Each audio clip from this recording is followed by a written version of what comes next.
So you live in between? Yeah. How does that work, going back and forth? Man, so I have a 9-year-old daughter down Yeah. in Birmingham, so, I'm a very, very active dad. Yeah, Love we're going to my- get that girl dad. Yeah, girl dad, man. It's changed your life, so I just do, usually a week here, then a week down there. Uh-huh. Just go back and forth. Because I get everything I need done in 2 weeks here, you know what I'm saying? So, and I still get to do all my dad stuff, cheer dad and all that.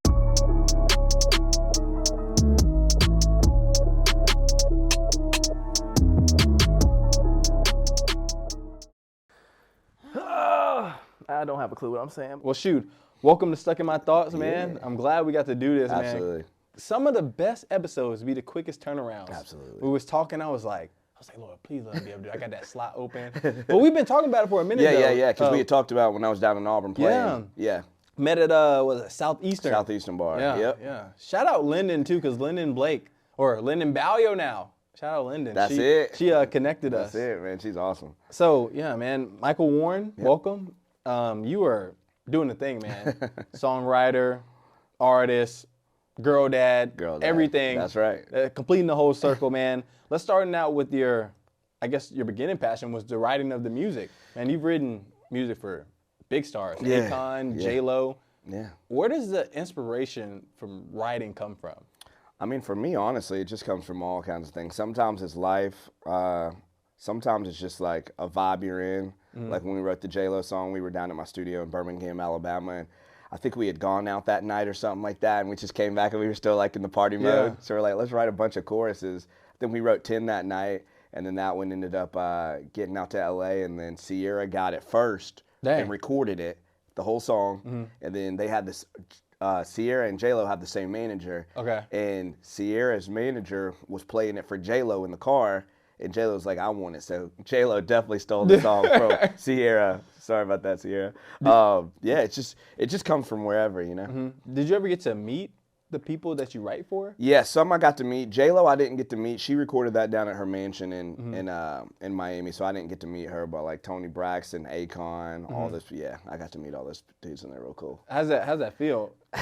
Surreal, man. It's this little Alabama boy, man. Yeah. And it's like, staying y'all and ain't up there in New York City, but it's cool, man. Everybody's so nice, and just been very fortunate, to get to meet these people and work with them. How long does it typically take to writing? Because like you said, you came home from hanging out one night and I can write 10 choruses, but how long does it take to finish up a song all the way?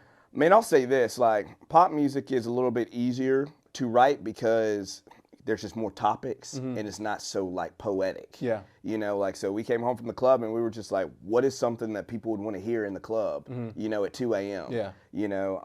So we're just popping off chorus ideas. When it comes to country, we can write a song but then rewrite it over and over because you really want every word to mean something when it comes to a country song because you really have to dissect them. Pop's different, like I said, but yeah, country, I've written songs and it's taken me a year to finish it. I start it and I'm like, that's not good, or I'll bring somebody else in with a different perspective, like maybe I'll have the chorus and I'm like, I don't really know what I want to say on the verses and bring a good friend in and they'll write the verses or vice versa and all that stuff. So it really just depends. Sometimes they're real quick, sometimes they take forever. Yeah, man. Writers are unsung heroes, man. Period. I think for me, I started to realize more literally after hearing about you was like, oh man, maybe some of these people don't write their own song. I never knew that, especially not being in that industry. For sure. And so I think I was listening to Morgan Wallen. Yeah. And on iMate, are you Spotify or are you Apple Music type? I'm both. You're both. You're both type. I'm both. I'm an Apple Music type guy, really just because I was getting those Apple Music gift cards from my folks, so it's free. Hey, whatever works. Yeah. So when I was going through and I would have the lyrics up, at the end you see who wrote the song. I was like, man, this is actually unique. So I started doing my own research and things like that. How, obviously, you have gotten to the point where you're starting to be in the forefront, in the spotlight. You were the guy whose name's on the song. Yeah.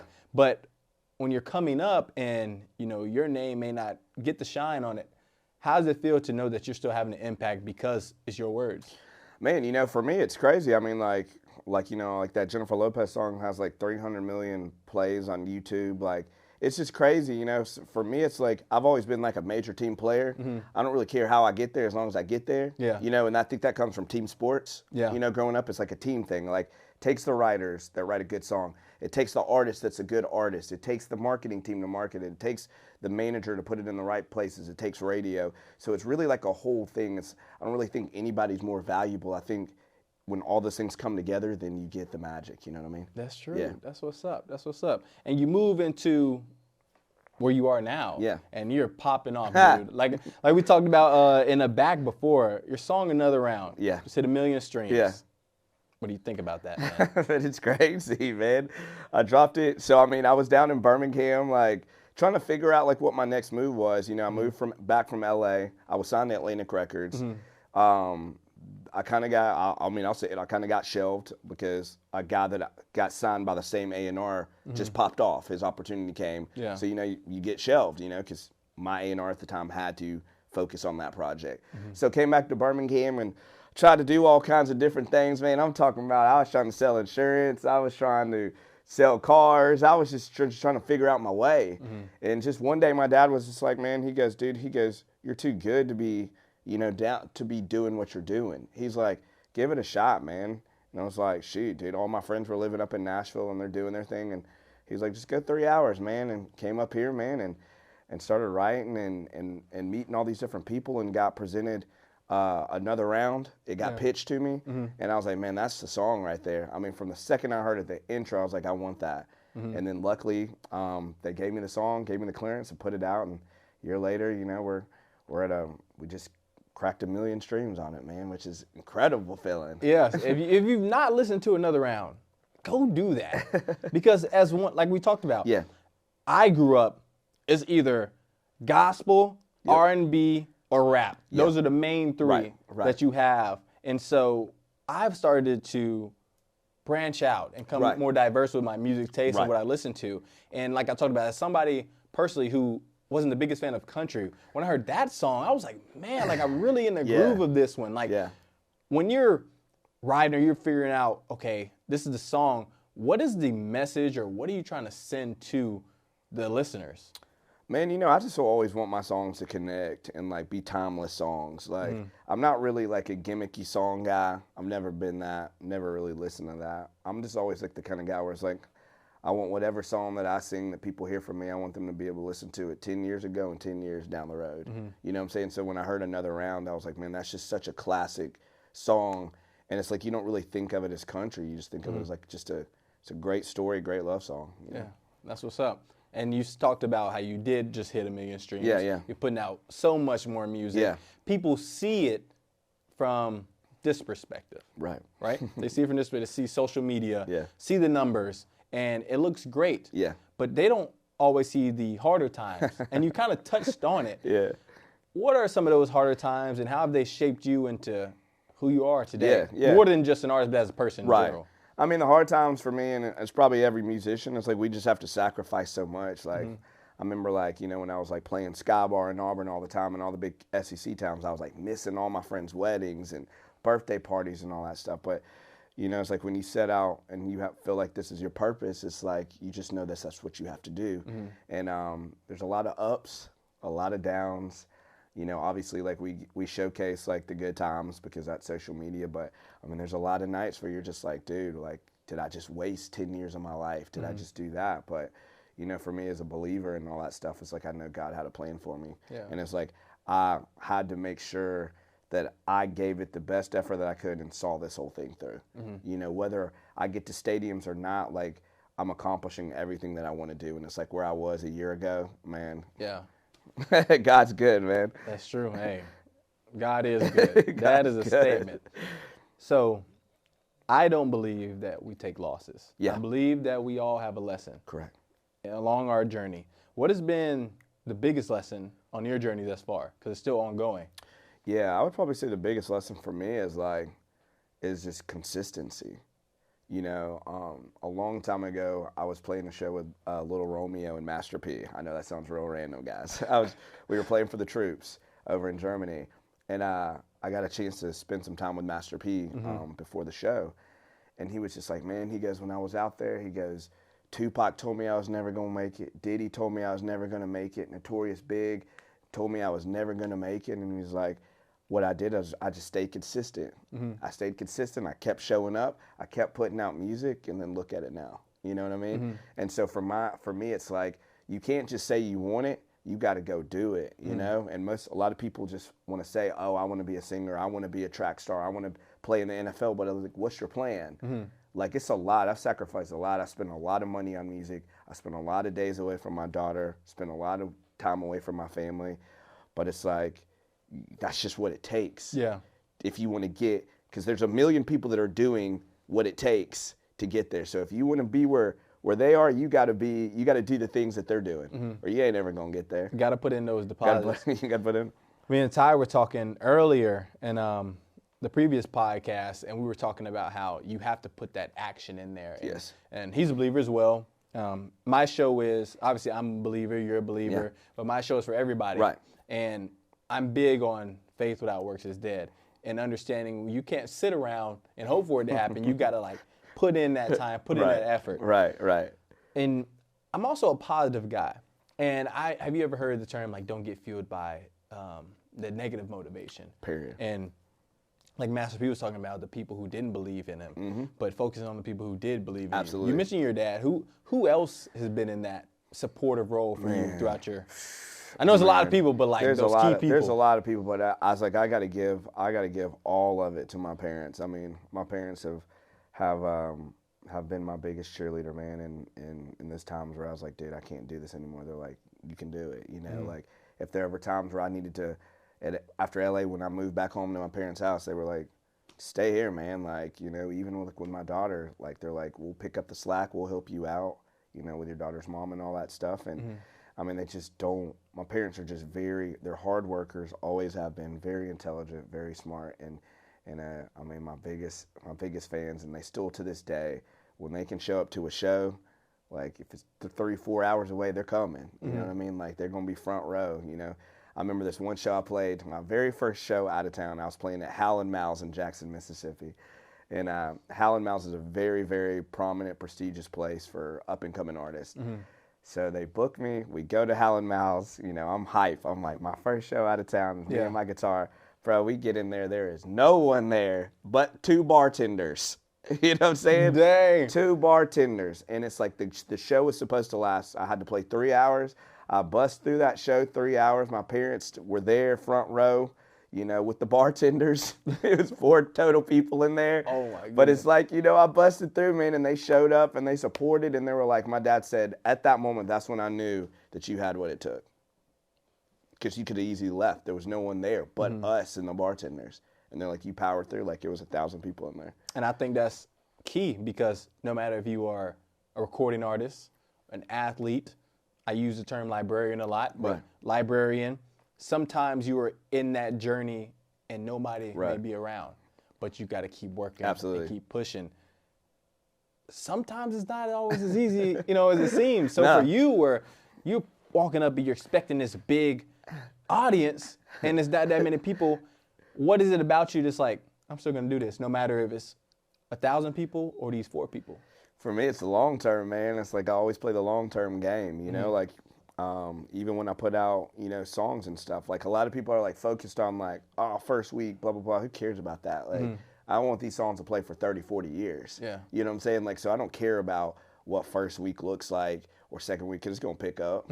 You keep putting music out, it's going to snowball. So for me, it's like everything's always a long term game. Like that show right there just gave me showed me tenacity and like just pushing through it. So now when I go out with someone like Cole Swindell or go out with someone like Walker Hayes or whoever it might be, like I can kill a crowd of 5,000-6,000 people because I know how to play to nobody. Yeah. You know what I'm saying? So now when I got like a crowd of like 6,000, man, that's hyping me up, like it's on, you know what I mean? Yeah. I'm prepared for it. That's what's up right there. And man, you're dropping some gems because not everybody has that mindset. And like we said, it's not easy to always think about that, but I think it just comes back to you're doing what you love. Yeah. It's not work. No, it's not at all. I love this. Yeah. And so I think that's huge. And you've touched on this a few times, and you talk about the support of your parents. Yeah. And you and your parents now share a similar role of the parenting. Absolutely. You are a girl dad. Absolutely. Out of all your titles, this may be the best one. It is. How is it being a girl dad, man? Let me tell you, man, you start understanding how women operate. Yeah. Because even at a very young age, man, Reese is off the hook, man. She is so sweet. She's so kind. She's very competitive. She's, just smart. And it's like our relationship, man, is like I can't describe it. Like when I've been gone for a week and I pull up to school to pick her up and she sees the car and she just darts towards the car. Yeah. Like, ain't no better feeling than that. Nothing I've ever done compares to my feelings for baby girl Reese. You know what I'm saying? First love, man. First love. That's it, man. We talked about the biggest lesson your career has taught you. What is the biggest lesson being a father? Obviously, I'm not a father, but there are listeners that are fathers. You have all different types. Yeah. So what is the biggest lesson your daughter has taught you? Biggest lesson my daughter has taught me is definitely patience, understanding, forgiveness, and grace. Because there's nothing she could ever do to make me not love her. That's what's up right there. Hey, those are some key lessons to learn for sure going out into the. So, as a recording artist, popping up, you we're on the topic of females in general. Yeah. How was that? Well, what do you want to know? like, okay, you're traveling a lot. Yeah. Like, is it hard in the dating realm or? Yeah. It's like women want time. You know, they want time, and it's like when you're chasing this thing, or you're in the middle of it, like it just takes a lot of selfishness and sacrifice. Mm-hmm. And it's like I feel like selfishness gets a bad rap these days because it's like, oh, it's not really selfishness. It's just I'm focused on my plan. Yeah. And it's like I know because I'm focused, that takes me away and takes me out of some other situations that other people that have time to do that could do. Mm-hmm. Like when I come up here, I'm setting up co-writes, I'm setting up podcasts, I'm setting up interviews, I'm setting up studio time, I'm dealing with budgeting, I'm dealing with meetings, like all that stuff. So it's hard. It's going to take a very special woman to understand, once again, the long-term vision. Yeah. But the long-term vision is going to pay off for everybody. You know what I'm saying? So that's what it is. I think especially for athletes, sometimes we get a bad rap on it too. Like the time you say, like some of my football friends, I know there's a thing every single time fall camp hits on TikTok, all the girls are posting about like, oh, I got to get prepared because I know you're not going to be on this phone. Or he say, the guys are getting ready, like, I'm not going to be here. Right. But I think it is important to find somebody who understands that time. Right. Because the balance is going to sway back and forth.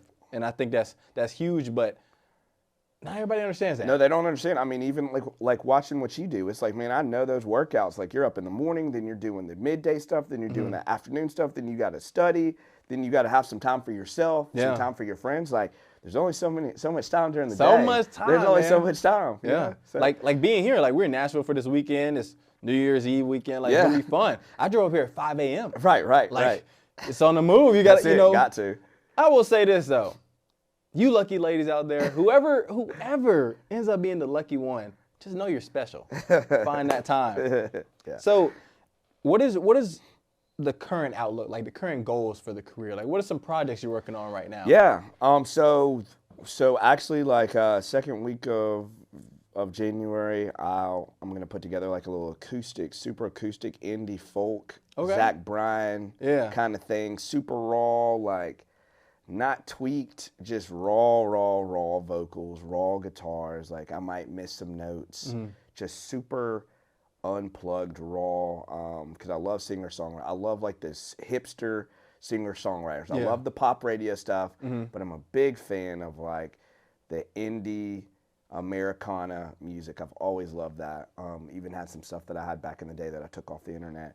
But gonna do that. I'd probably say about 20 songs lined up to release this year. Nice. So, going in, cutting all that stuff and getting on our schedule. Some really big news drops in January. Pretty excited about it. Gonna wait. Yeah, we'll follow up on that. But yeah, man, dude, just touring, playing, endorsements, branding, and just more and more music. That's what's up. Yeah. So coming from, I guess I don't want to answer my own question, but how did you get into country music, that genre? Yeah. Out of all the different musics or different genres you could have been in? So, I mean, my dad went to Notre Dame. He played in the band. My dad's always been like, he had this big record collection down in our basement, our finished basement, and he had a record player there. And that his record player was his prized possession. Yeah. Like, don't touch that. Don't touch that. Yeah. But for me, like, I was the son that he was like, you could touch that. For some reason, like, he was like, I would break needles and he wouldn't care. Like, he was like, I'm going to go replace it because I was just indulging myself in, like, all the music from Hall & Oates to Ohio Players, Earth, Wind & Fire, James Taylor, Bob Marley, just everything from, my dad had every record, whether it was Willie Nelson, like anything, black, white, it didn't matter. Like, my dad's just a massive fan of music. So I would go down there, and there were just 3 albums that I just gravitated to. And I'll really specify the 2 that I really gravitated to was James Taylor and Bob Marley. Absolutely. For some reason, those were the 2 albums. Like, Bob Marley gave me, like, the, that kind of thing. Then James Taylor gave me, like, these crazy finger-picking Appalachian, like, songs, like Caroline in My Mind, Fire and Rain, just these timeless songs. And Bob gave me No Woman, No Cry, Buffalo Soldier, and it just came together, and I just fused this thing, and I just would obsess over these records and just listen. And I guess what really got me to country was growing up, CMT used to always put who wrote the songs under at the end of the videos. Like, it would say written by, it would say the record label and all that stuff, and I would just sit around, and we didn't really have internet back then to look up these names, but I just remember seeing all these names, and I was like, I mean, that's really cool, like, because once again, you think that George Strait was writing all his songs, or Kenny Chesney, like, and then you realize there's a whole thing behind it, and it just really that's what got me into, like, wanting to write songs.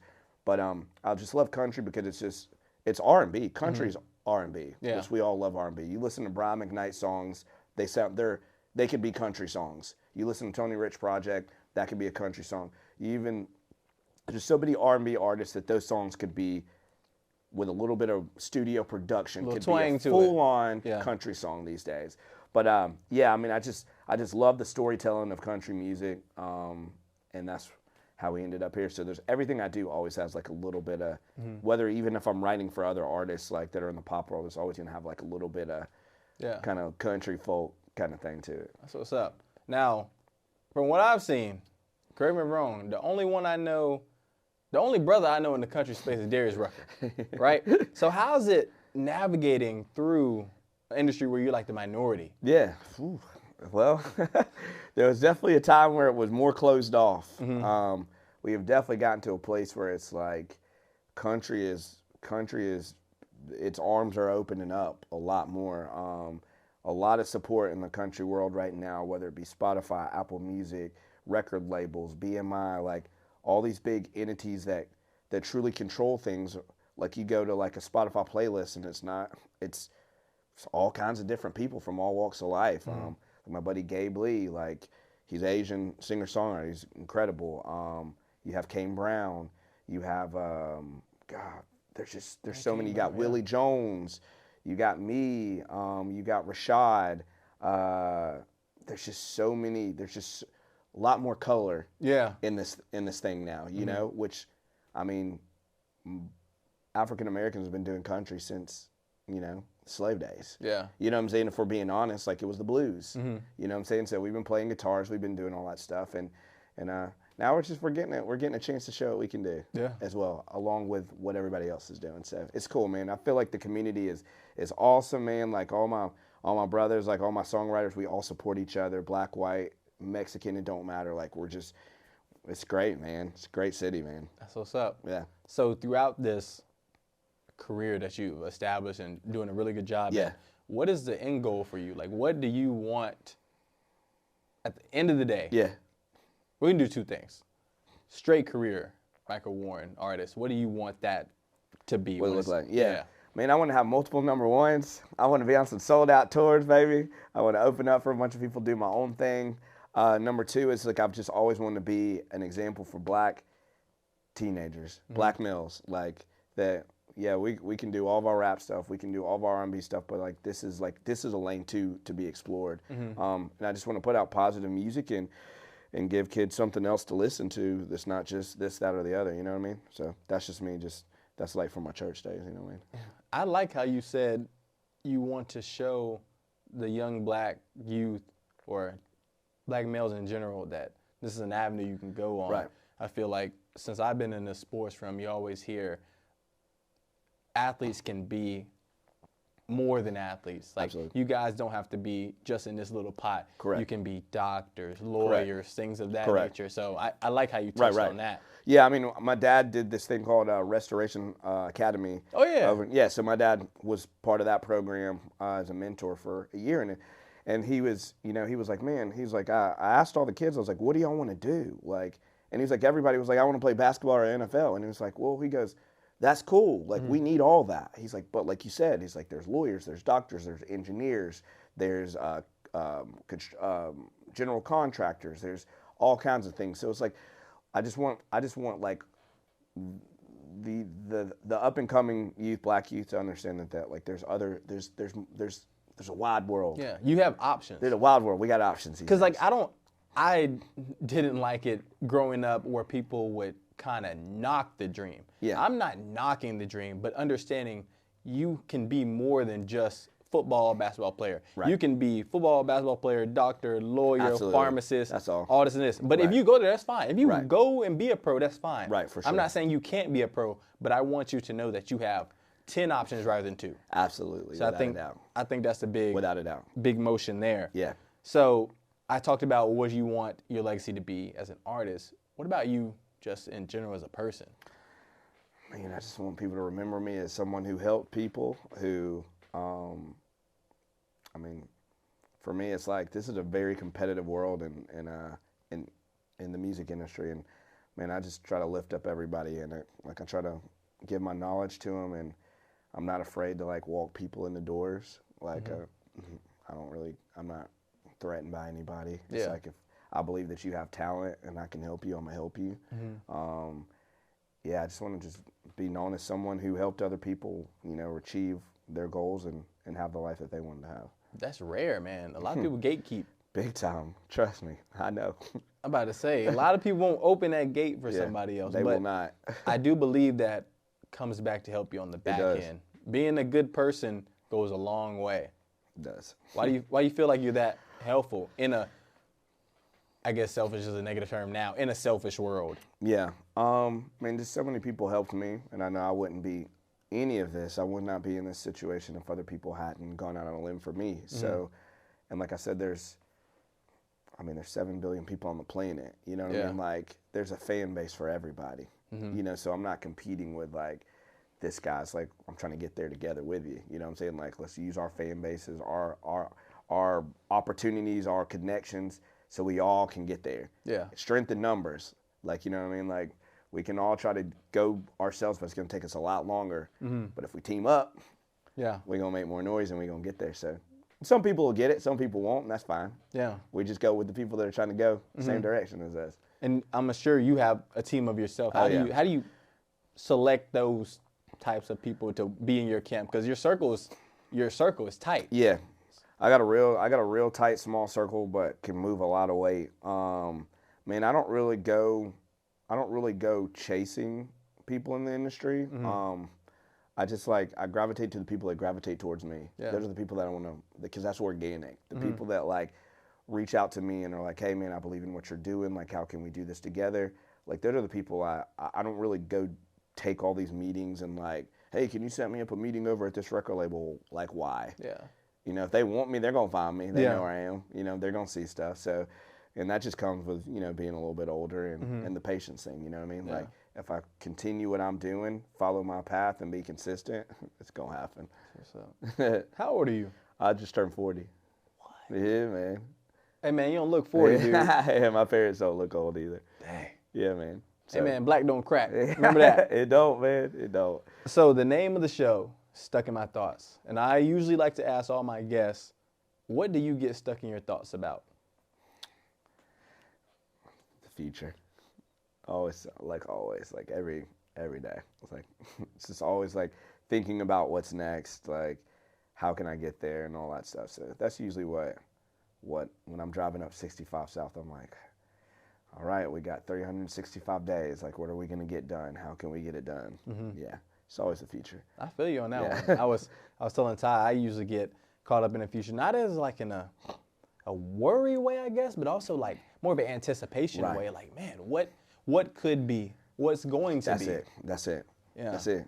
What could, yeah. And when you've got that outlook of wondering about the future, how do you make sure that you take each step, each day, rather than looking so much as far as the goal and about the journey? Yeah, man, it's once again, it takes time to do that. Like, and it's like I've really started focusing on each day. Mm-hmm. Like when I was back home for Christmas, I was like, let me focus on Christmas. Yeah. Music is going to be there. Mm-hmm. Let me focus on the time with my family, you know, because I'm not going to get that time back. Yeah. Now it's like now I'm back into like New Year's, getting New Year's out of the way. First week, planning. Second week, recording. Third week, more recording and writing.